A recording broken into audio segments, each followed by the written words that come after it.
Welcome back to Nothing But Dirt, ladies and gents. We are going to be working on a Brinn Pro Series transmission. If y'all are like me and a little bit ignorant, I didn't realize what this transmission was, so I give Brinn a call, and fortunately they told me exactly what this thing was, and they're actually not even building these things anymore. But if you guys do have these things, the only thing that are kind of hard to get a hold of are your bearings and the, I think the seals and O-rings. However, I guess what you can do is you can update them to a Pro 2.0, and that's what has been done to this one, thankfully. So I could get parts to rebuild it. But, so I already tore it down, but I'll show you guys the damage of what happened to this thing. And just so you guys, if y'all ever lost your clutch pedal and it's not the O-rings on your pistons, that actually, so I'll show you here in a minute how that works. It's a little bit different than a Burt. I've worked on Burts before. This thing's a lot different than a Burt. A lot easier to work on. You don't have to have special tools or anything like that. But yeah, so let me get y'all turned around and I'll show you the damage and show you about the way that the clutch gets engaged with the pistons and all that kind of stuff. All right, so you can see here we have, these are your clutch disc right here. There's 5 of these. I think in our original Brinn there's 6. And then you have these steel friction surfaces. These you can kind of see, they've been pretty hot. I decided to go ahead and replace them. These clutches, like that one's not in terrible shape, but this one obviously has seen some better days. Same with this one, same with this one. The clutches pretty much burn up. Not only did they burn up, they, I guess you could call that an accordion. I'm not really sure what happened, but this one broke and kind of folded up on itself. But these are what came out. This is what caused me to lose low gear, and stuff happens, and we're just gonna bounce back from it and rebuild this thing. And now you can see these are the new clutches. Now these are out of these are the Brinn HD clutches. So these are heat treated, and these steel plates are heat treated as well. So they should last a little bit longer. I called up the Buzzie Racing Supply right here. I think that's what it's called. Buzzie out in Mooresville, North Carolina. That's who got me these clutch discs. And then the steel disc, the friction surfaces, I guess you can call them. Those actually came from Speedway motors. So these are cheap, $8.99.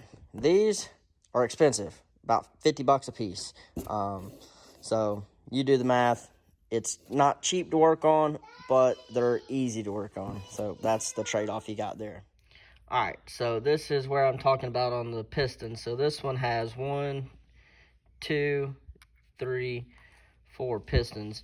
And this is actually your release bearing here. If you don't change your fluid pretty regular, these will discolorate, and you'll see where they get hot. But this is how your clutches get engaged. Yes, these are backwards than a conventional clutch, so keep that in mind when you're listening or you're rebuilding this kind of stuff or driving them. So that's what engages your clutches to move the car in low and reverse. So your brake fluid goes in here, and then it pushes this bearing up, which engages the clutches inside of the clutch basket, which is here.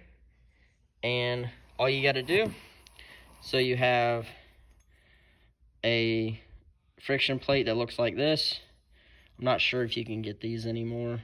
Luckily these were okay, so I didn't have to buy them, but they fall in like that. Then you take a clutch disc, falls in like that.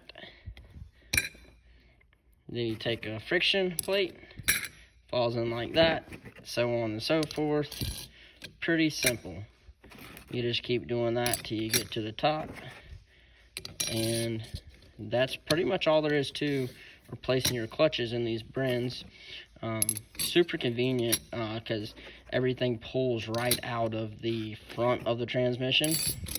Unlike any of the other ones where, even like I think the original Brinn where you got to go out the back.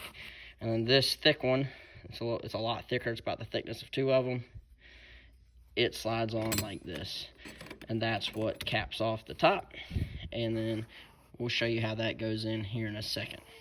Okay, so another cool thing, and I still need to clean the case out on this thing. Another really cool thing about this transmission is all your reverse and your low gears are located over here, where on like a Burt, an original Brinn, your Falcons and that kind of stuff, that are mounted off of your output shaft. That's what this is right here. That's your output shaft. So when you're in high gear with one of these transmissions here, the Pros or the Pro 2.0s, you're literally direct drive straight from the crank to the rear end, or out the back to the drive shaft to the rear end, which is takes a lot of drag out of your drivetrain, and obviously frees up some extra horse torques and that kind of stuff. So we're gonna jump in real quick and we're gonna jump in here real quick, clean this out, and then we'll start reassembling.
Alright, again with the RTV, that's how Brinn says to do it, so that's what we're going to do. As y'all can see, the clutch pack's in there nice, and she's barely dragging. It's about how you want it. So we're just going to stab this thing back in. It's super, super easy on these.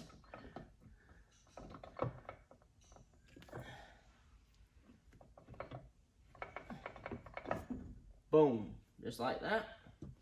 Then you got 3 Allen head bolts here in the front. There she is.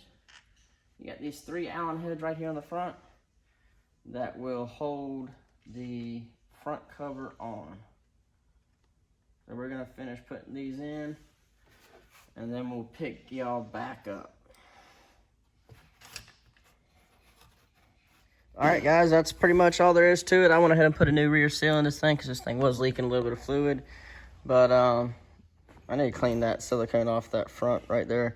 But she's got new clutches, and I'm gonna throw it in here real quick and see if she works. I'm gonna have to wait till I get some fluid in, or oil. They recommend to run 15W50 Mobil 1 motor oil in these. So gotta wait to get that in, and then we'll be able to test this thing and also have some help bleeding the clutch.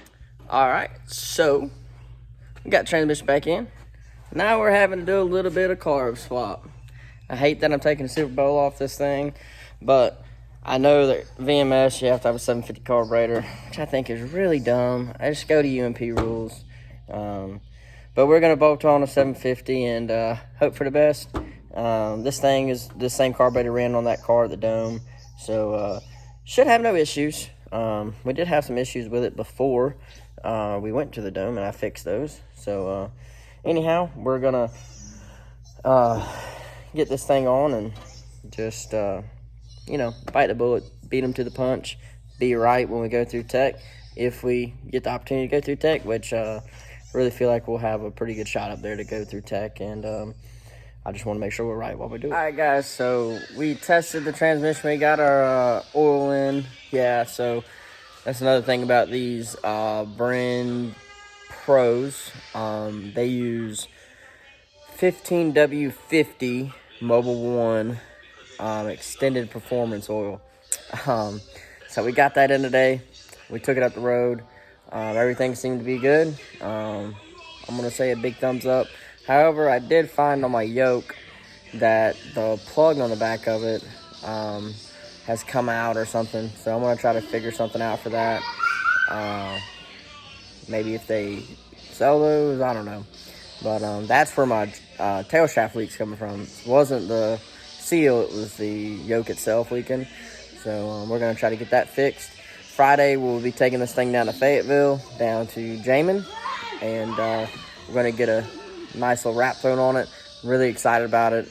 Doing a tribute to the 82nd Airborne. So that was the unit, or that was where I was located in the Army. So really looking forward to doing that. But yeah, we're getting there slowly but surely. We just finished up tires. I don't want to bore you guys with that. We're going to, we're about to go home. It's kind of getting late. I might do a couple more tires. I haven't really made my mind up if I want to run new tires or if I want to kind of use some of the new tires I have left. I have some really good tires for hot laps, and I have a really good set that I can run for a heat race later in the year. So I might go ahead and mount me up a set of fresh rubber for the rear. Right front's still good. It doesn't have that many laps on it. But probably going to end up mounting me up a couple, at least another right rear, and cutting it up. Just one of those things. Gotta play smart with your tires, because I got plenty of tires to choose from, but I want to make them last as long as I can, because money don't grow on trees. And yeah, but we're gonna see what we can't do, and get tired. But anyhow, like, comment, subscribe, that kind of stuff. Appreciate y'all watching. We're almost to 3,000 subscribers, so I appreciate everybody that has subscribed to the channel. It really means a lot. I know I haven't been posting as frequent. I'm trying to get back to it. It's just really tough with my living situations right now as far as everything goes. Some of you guys know, some don't, but you'll kind of pick up on it here in the future. But anyhow, we are going to sign off here. Check y'all later. Hope to see y'all at VMS this weekend, April 15th. We're really looking forward to it. It's one of my favorite tracks to go to. Just a great facility and great people that race up there. So always a full field of cars too, which is a plus. But we'll check you guys later.